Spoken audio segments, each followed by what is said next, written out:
연인이 화장실에 간 사이 식탁 위 휴대폰이 켜집니다. 전 애인의 이름, 그리고 최근까지 다정하게 오간 대화. 보통은 여기서 심장이 쿵 내려앉죠. 그런데 지원 씨는 돌아온 연인의 변명을 다 듣고 이렇게만 답합니다. 그랬구나. 추궁도 떨림도 없이. 사람들은 그런 지원 씨를 그릇이 큰 사람이라 부릅니다. 그런데 그날 밤 혼자 남은 지원 씨가 한 행동을 보면 그 평온의 정체는 완전히 달라집니다.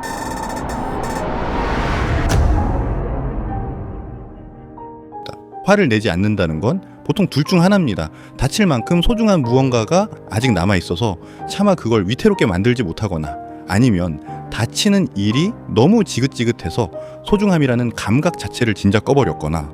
그런데 우리는 이상하게도 화내지 않는 사람을 그릇이 큰 사람이라 부르며 부러워하죠. 연인이 씻을 수 없는 상처를 줘도 그럴 수도 있지 하며 잔잔히 넘기는 사람. 주변에선 그런 일을 보살같다고 진짜 어른의 연애를 한다고 추켰습니다. 오늘 여러분에게 건네려는 이야기는 바로 그 평온의 정체에 관한 겁니다. 장면 하나를 건조하게 따라가 보겠습니다. 여기 지원 씨가 있습니다. 친구가 참 많은 사람이에요. 모임에서 늘 분위기를 드는 쪽이고, 곁에 있으면 마음이 편해진다는 말을 자주 듣는 다정한 사람이죠. 그런 지원 씨가 연인을 만난 지 이제 막 100일을 넘겼습니다. 한창 상대의 메시지 하나에 하루의 온도가 바뀌어야 할 시기예요. 그날 저녁 함께 소파에 앉아있던 연인이 화장실에 간 사이 식탁 위에 놓인 연인의 휴대폰 화면이 불을 밝힙니다. 지원 씨가 보려던 게 아니었어요. 그냥 눈에 들어와 버린 거죠. 익숙한 이름, 연인의 전 애인이었습니다. 그리고 그 아래로 흘깃 비친, 한눈에도 최근까지 다정하게 주고받아온 대화의 결. 보통의 사람이라면 여기서 심장이 쿵 떨어집니다. 손이 먼저 그 휴대폰으로 향하고 화장실 문이 열리기만을 기다렸다가 목소리가 떨려 나오는 게 자연스러운 순서죠. 돌아온 연인은 화면을 보고 잠깐 굳었다가 어색하게 둘러댑니다. 그냥 가끔 안부 정도 묻는 거야. 별거 아니야. 지원 씨는 그 말을 가만히 듣습니다. 그리고 잠깐의 침묵 뒤 평탄한 목소리로 말하죠. 그랬구나. 그게 전부였습니다. 추궁도 떨림도 되묻는 말도 없었어요. 지원 씨는 오히려 화제를 바꿉니다. 배 안 고파. 뭐 시켜 먹을까? 연인은 안도하며 메뉴 이야기에 올라타고 저녁은 아무 일 없었던 것처럼 흘러갑니다. 누가 봐도 속 깊고 의젓한 사람의 모습이었죠. 단 한 사람, 지원 씨의 속을 들여다보기 전까지는요. 흥미로운 건 그날 밤입니다. 연인을 보내고 혼자 남은 지원 씨는 휴대폰을 꺼내 두 사람이 함께 찍은 사진들을 말없이 숨긴 폴더로 옮깁니다. 101을 세워온 D-Day 위젯을 화면에서 지우고 메신저 프로필에 걸어둔 커플 사진을 조용히 내리죠. 누구에게 보여주려던 것도 화풀이로 지우는 것도 아니에요. 그냥 눈에 띄지 않게 차분하게 정리합니다. 그런데 그렇게 다 정리하면서도 어쩐 일인지 사진 한 장만은 지우지 않습니다.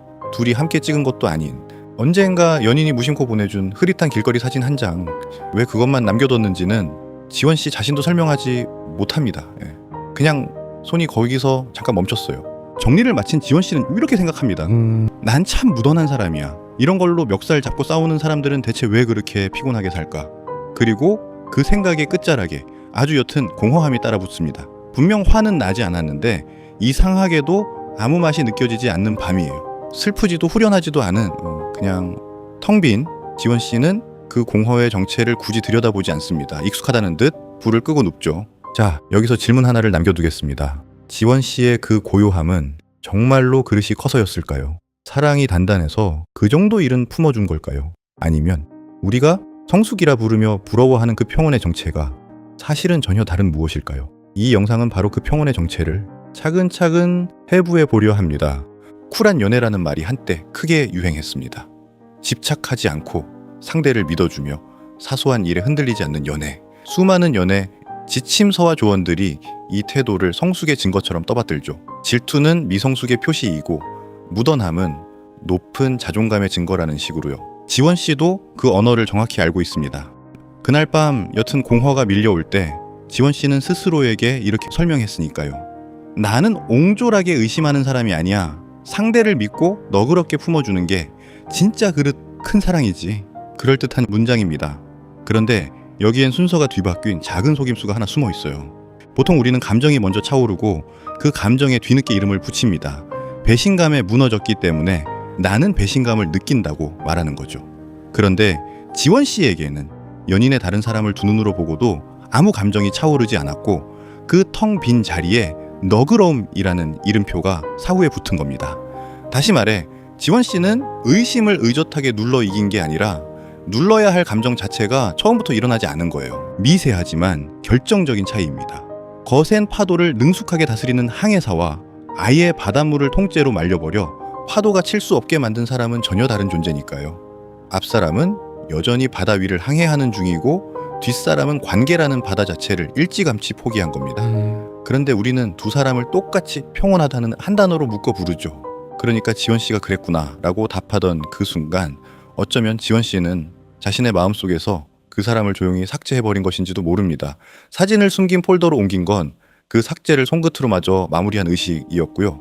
화를 참아낸 게 아니라 애초에 화가 날 자리를 비워둔 겁니다. 여기서 한꺼풀만 더 벗겨보겠습니다. 그 평온에는 사실 여튼 보상이 하나 숨어 있었습니다. 봐, 나는 휴대폰이나 뒤지며 추궁하는 못난 사람이 아니야. 이 정도는 품어줄 수 있는 대범한 사람이지. 분노를 삼킨 자리에서 피어오르는 이 작은 우월감은 공허함을 잠시 가려주는 진통제 역할을 합니다. 상처에 맞설 힘이 없었던 무력함을 대범함이라는 훈장으로 바꿔치기 하는 거죠. 그래서 이 평온은 은근히 중독적입니다. 맞서 싸우는 건 피곤하고 구차하지만 초연함은 나를 고결하게 만들어주니까요. 지원 씨를 조롱하려는 게 아닙니다. 이건 누구나 한 번쯤 빠져드는 달콤한 회로예요. 다만 그 고결함이 진짜 평화인지 아니면 아주 잘 포장된 회피인지는 한 번쯤 차갑게 들여다볼 필요가 있습니다. 물론 이렇게 반박하실 수도 있습니다. 그 정도 일에 일일이 발끈하는 게 더 추한 거 아니냐? 의연하게 넘긴 게 뭐가 문제냐? 아닙니다. 핵심은 발끈했느냐 참았느냐가 아니에요. 그 침묵 속에 어떤 감정이라도 흐르고 있었느냐? 그것이 관건입니다. 진짜로 상대를 믿어서 넘긴 사람이라면 넘기고 난 자리가 한동안 시큰하게 아립니다. 믿기로 선택하는 데에는 의심을 견디는 통증이 따르니까요. 그 통증이 바로 사랑의 무게입니다. 그런데 지원 씨는 연인의 배신을 목격하고도 스팸 문자 하나 지우는 것과 똑같은 온도였어요. 문제는 화를 참은 게 아니라 참을 화조차 일어나지 않았다는 데 있습니다. 친구들 앞에선 그토록 다정하고 따뜻한 지원 씨가 정작 가장 가까워야 할 연인의 상처 앞에서만 이토록 서늘해진다면 그 평온을 성숙이라는 포장지로 너무 서둘러 덮지 않는 것이 좋습니다. 그것은 관계를 지켜낸 것이 아니라 자기 자신마저 방치해버린 서늘한 무감각에 더 가까울지도 모르니까요. 이쯤에서 누군가는 이렇게 말하고 싶을 겁니다. 지금 모든 걸 너무 꼬아서 보는 거 아닙니까? 세상엔 원래 기질이 둥글둥글해서 웬만한 일에 흔들리지 않는 사람도 있어요. 그걸 전부 무슨 방어기제니 삭제니 하는 걸로 몰아가는 건 그냥 정상인을 환자로 만드는 과한 해석이죠. 맞는 지적입니다. 그래서 분명히 선을 긋고 가겠습니다. 천성이 묻어내 작은 일에 동요하지 않는 사람, 그건 아무 문제가 아니에요. 오히려 복입니다. 또 어떤 관계는 이미 마음이 떠나 무얼 보든 담담해지는 시점이 있죠. 정 떨어진 상대가 무슨 짓을 하든 시큰둥한 건 지극히 건강한 반응입니다. 그런 무덤덤함까지 싸잡아 병으로 부를 생각은 조금도 없습니다. 우리가 지금 들여다보는 건 그것과는 결이 전혀 다른 무엇입니다. 그렇다면 어디서 선이 갈릴까요? 두 가지 기준으로 가려낼 수 있습니다. 첫째는 넘긴 직후의 마음입니다. 정말로 마음이 정리됐거나 천성이 묻어난 사람은 흘려보낸 뒤 가벼워져요. 후련하거나 적어도 평온하죠. 그런데 지원 씨처럼 의젓하게 넘긴 바로 그 자리에 정체 모를 공허가 밀려든다면 그건 정리가 끝난 게 아니라 무언가를 급히 덮어버린 겁니다. 상처가 없는 게 아니라 상처를 느낄 감각을 마취시킨 거예요. 진짜 묻어난 사람의 평온엔 여백이 남지만 지원 씨의 평온 끝엔 늘 그 옅은 공허가 그림자처럼 따라붙죠. 둘째 기준은 반복입니다. 한 번은 우연일 수 있습니다. 그 연인에게만 유독 정이 없었을 수도 있죠. 그런데 이 무감각이 만나는 사람마다 관계마다 똑같은 무늬로 되풀이된다면은 이야기가 달라집니다. 상대가 매번 바뀌는데도 내 반응이 늘 똑같다면 문제의 원인은 상대가 아니라 내 안에 설치된 어떤 장치일 테니까요. 지원 씨는 사실 이전 연애에서도 똑같았습니다. 헤어질 때 눈물 한 방울 흘리지 않았고 친구들은 그걸 두고 쿨하다며 부러워했죠. 매번 깔끔했고 매번 텅 비었습니다. 그러니 우리는 전혀 다른 두 종류의 용서를 구분해야 합니다. 하나는 아픔을 똑똑히 직면하고 그 아픔을 끝까지 통과한 뒤에야 상대를 놓아주는 진짜 용서. 다른 하나는 아픔이 시작되기도 전에 감각 자체를 꺼버려 애초에 아플 일을 만들지 않는 가짜 용서. 앞쪽은 폭풍을 정면으로 건너온 사람의 평온이고 뒤쪽은 폭풍이 부는 창문을 아예 검은 테이프로 막아버린 사람의 평온입니다. 둘 다 겉으로는 똑같이 화내지 않음에 보이는 얼굴을 하고 있지만 그 속은 정반대죠. 전자는 상대를 용서한 거고 후자는 사실 상대를 지워버린 겁니다. 그런데 여기서 한 번 더 날카로운 반박이 나올 수 있습니다. 좋아요. 100번 양보해서 무감각이라 칩시다. 그래서 뭐가 문제인데요? 상처 안 받고 편하게 사는 게 차라리 이득 아닌가요? 충분히 그렇게 생각할 수 있습니다. 단기적으로는 맞는 말이기도 해요. 그런데 바로 그 편함 속에 지원 씨 자신도 눈치채지 못한 청구서가 한 장 숨어 있습니다. 그 청구서의 정체를 보려면 먼저 지원 씨의 머릿속에서 대체 무슨 일이 벌어지고 있는지부터 들여다봐야 합니다. 친구들 앞에선 그토록 다정한 사람이 어떻게 연인의 배신 앞에서만 스위치를 내린 듯 텅 비어버릴 수 있는가? 이건 의지의 문제도 성격의 문제도 사랑이 부족해서도 아닙니다. 그 안에는 본인조차 눈치채지 못한 훨씬 더 정교하고 오래된 장치가 작동하고 있습니다. 그림 하나로 가보죠. 집집마다 있는 두꺼비 집, 그러니까 전기 차단기를 떠올려 보세요. 잘 만들어진 차단기는 똑똑합니다. 거실 콘센트 하나에 과부하가 걸리면 딱 그 거실 회로만 딱 내려요. 안방도 부엌도 멀쩡히 불이 켜져 있죠. 그런데 만약 예전에 그 집에 한번 크게 불이 났었다면 어떨까요? 합선으로 온 집이 새카맣게 타버린 기억이 있는 집이라면 그 집의 차단기는 더 이상 똑똑하게 굴지 않습니다. 어딘가에서 아주 작은 스파크 하나만 튀어도 거실이든 안방이든 가리지 않고 집 전체 전기를 통째로 내려버려요. 깜깜해지는 건 불편하죠. 하지만 적어도 다시는 집이 타지 않으니까요.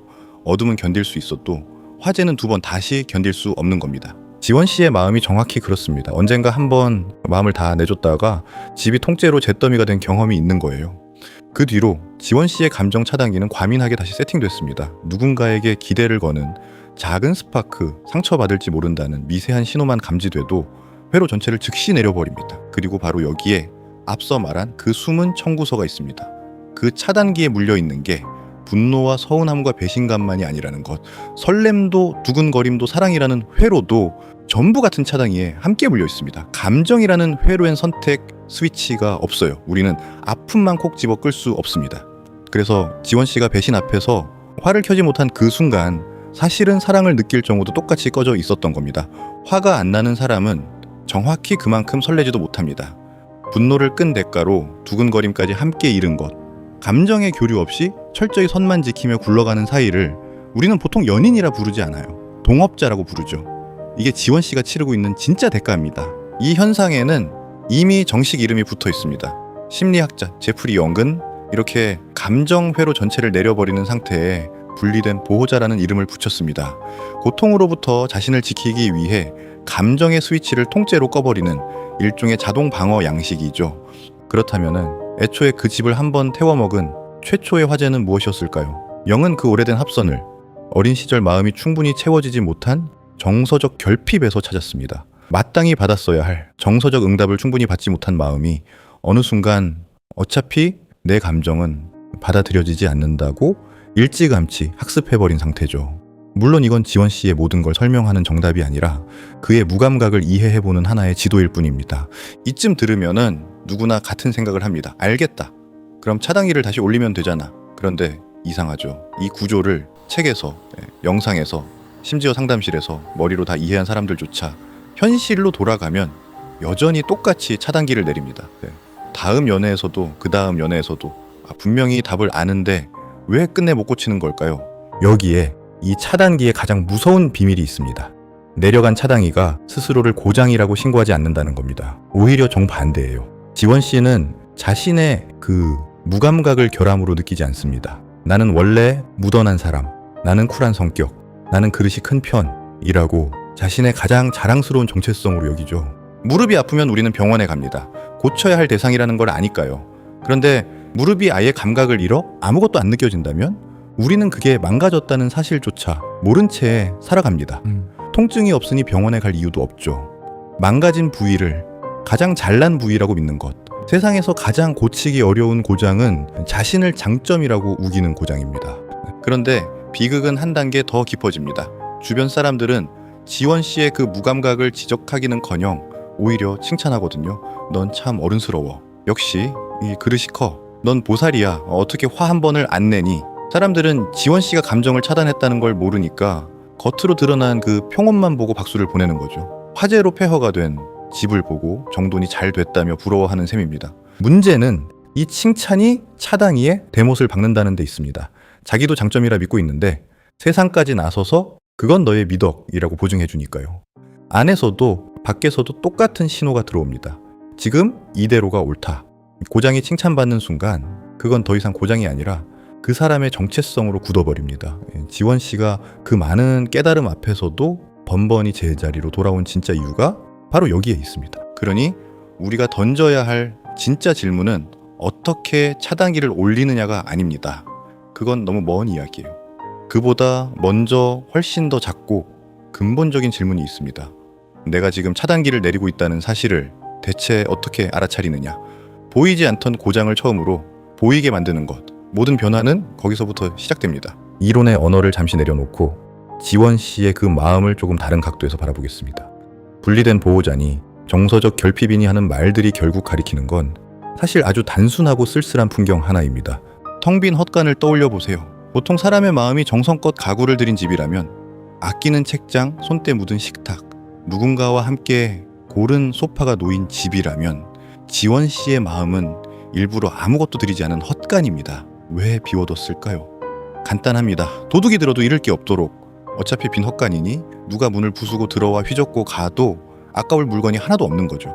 연인의 배신이라는 도둑이 들이닥쳤을 때 지원 씨가 그토록 태연했던 건 그 마음의 헛간에 도둑 맞아 아플 가구를 애초에 들여놓지 않았기 때문입니다. 상처받지 않는 가장 완벽한 방법은 처음부터 소중한 걸 갖지 않는 것이니까요. 여기서 한 가지는 짚고 가야겠습니다. 이 이야기가 어쩌면 남의 일 같지 않은 분이 적지 않을 겁니다. 연인의 잘못을 알고도 이상 하리만치 덤덤했던 밤, 친구의 서운한 행동에 화내는 대신 조용히 연락을 줄여버린 날, 누군가와 헤어지고도 눈물 한 방울 나오지 않아 오히려 스스로가 낯설었던 순간, 우리는 누구나 인생의 어느 길목에서 한 번쯤은 그 텅 빈 헛간에 살아본 적이 있습니다. 너무 크게 대인 직후라면은 잠시 그 헛간으로 피신하는 게 차라리 현명한 일이기도 했고요. 그러니 지원 씨의 무감각은 결코 유별난 누군가의 이야기가 아닙니다. 다만 어떤 사람은 잠시 머물다 나오고 어떤 사람은 그 헛간을 영영 자기 집으로 삼아버린다는 차이가 있을 뿐이죠. 문제는 그 헛간이 너무 안전해서 좀처럼 떠나기가 어렵다는 데 있습니다. 가구가 없으니 도둑 맞을 일도 없고 도둑 맞을 일이 없으니 마음 졸일 일도 없어요. 고요하고 평화롭고 안전합니다. 그런데 그 헛간에는 잃을 것이 없는 만큼 누릴 것도 없습니다. 함께 앉을 소파가 없으니 누군가를 드릴 수 없고 따뜻한 식탁이 없으니 마주 앉아 나눌 온기도 없죠. 도둑을 막으려 비워둔 그 방은 동시에 사랑하는 사람을 드릴 수도 없는 방이 되어버린 겁니다.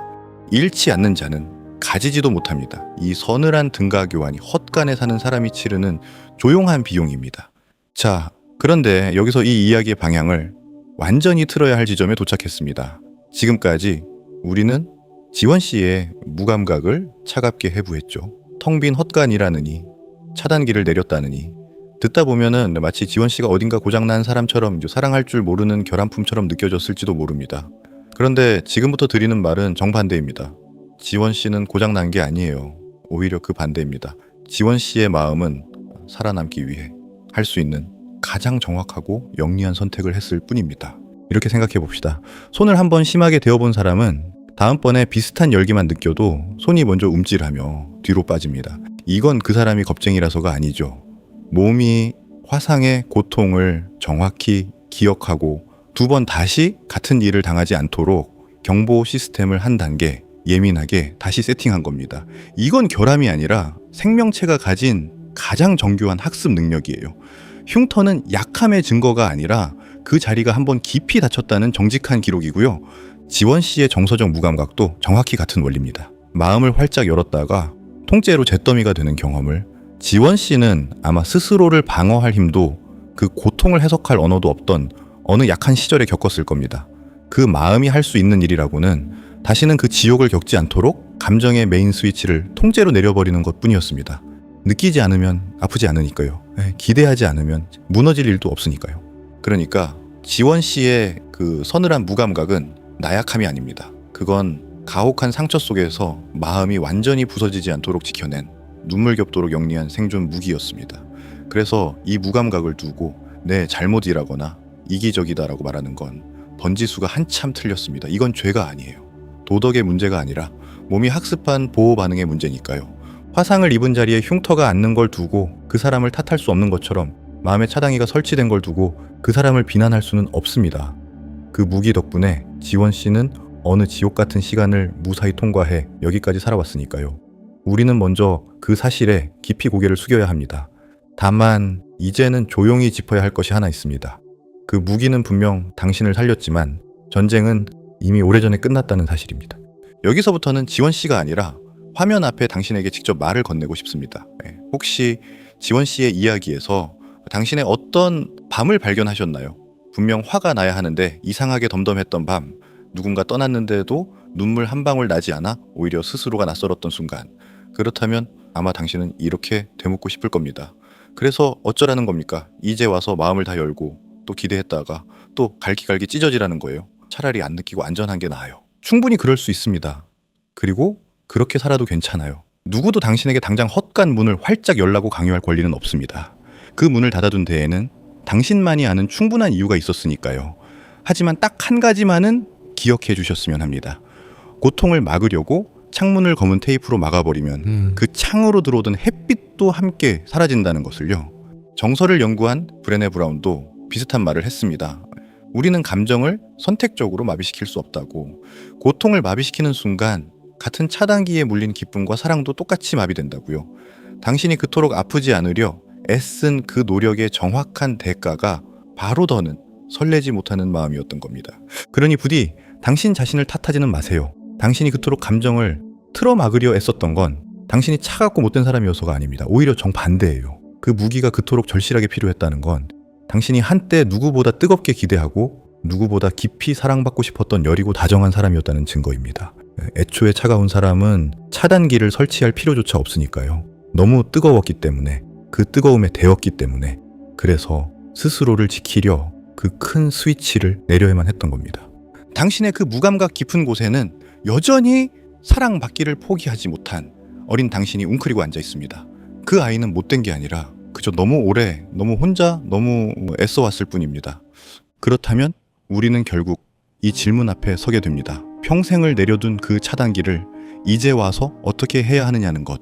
그런데 끝에 와서 당신에게 이제부터 마음을 활짝 열고 서운하면 서운하다 말하세요. 같은 무책임한 정답을 쥐어드리고 싶지는 않습니다. 평생을 살아남기 위해 내려둔 차단기를 남의 말 한마디에 다시 올리는 건 가능하지도 않을 뿐더러 위험한 일이니까요. 게다가 회로를 통째로 내려버린 사람에게는 서운함이라는 감정에 닿는 통로조차 막혀 있습니다. 느껴지지도 않는 걸 말로 꺼내라는 건 순서가 한참 잘못된 주문이죠. 그래서 대신 훨씬 은밀하고 조용한 제안을 하나 드리겠습니다. 누구에게 화를 내라는 것도 따지라는 것도 아닙니다. 그저 딱 한 가지 관찰해보자는 겁니다. 다음번에 누군가 당신의 선을 넘고 당신도 모르게 또 괜찮아, 그럴 수 있지 라는 익숙한 말이 입 밖으로 튀어나오려 하는 바로 그 찰나, 그 순간 스스로에게 단 한 번만 이렇게 속삭여 보십시오. 나 지금 또 차단기를 내리고 있구나. 상대에게 무언가를 말할 필요는 없습니다. 감정을 억지로 끌어올릴 필요도 없고요. 그저 스위치를 내리는 자신의 손목을 당신의 눈으로 가만히 바라보고 인정해주는 것, 그게 전부입니다. 평생 무의식적으로 스위치를 꺼오던 사람이 내가 지금 끄고 있다는 걸 자각하는 순간 비로소 그 행위는 자동 반사에서 선택의 영역으로 넘어옵니다. 자동으로 닫히던 문에 처음으로 손잡이가 생기는 거죠. 닫혀 있던 게 아니라 닫고 있었다는 걸 아는 것. 이 미세한 인식의 전환이 텅 빈 헛간에 처음으로 아주 작은 조명 하나를 켭니다. 그 빛이 들어와야 비로소 나중에 작은 의자 하나라도 들여놓을 엄두가 납니다. 물론 두려울 겁니다. 방에 가구가 생기는 순간 잃을 것도 함께 생기는 거니까요. 하지만 바로 그 두려움이야말로 당신의 마음에 다시 온기가 돌기 시작했다는 가장 정직한 생명 반응입니다. 무언가를 잃을까봐 두렵다는 건 드디어 잃을 만큼 소중한 무언가를 가지기 시작했다는 뜻이거든요. 어쩌면 지원 씨가 그날 밤 끝내 지우지 못한 그 흐릿한 사진 한 장처럼요. 본인도 이유를 설명하지 못한 그 망설임은 어쩌면 아직 완전히 꺼지지 않은 회로 하나가 깜빡인 흔적이었는지도 모릅니다. 그래서 마지막으로 정답 대신 묵직한 질문 하나를 남겨두려 합니다. 지금껏 당신이 그토록 지켜온 그 고요함은 정말로 당신이 힘껏 건너와 도달한 성숙한 평화였습니까? 아니면 아무것도 잃지 않으려 끝내 어떤 가구도 들이지 않은 텅 빈 방의 서늘함이었습니까? 그 방의 문을 언제 열지 혹은 영영 닫아둘지는 오롯이 당신의 몫입니다. 누구도 당신을 그 방에서 끌어낼 수는 없습니다. 다만 한 가지만은 기억해 주세요. 아무것도 들이지 않은 텅 빈 방에 고요가 평화처럼 느껴진다면 그건 평화가 아니라 아직 마취가 풀리지 않은 것일지도 모릅니다.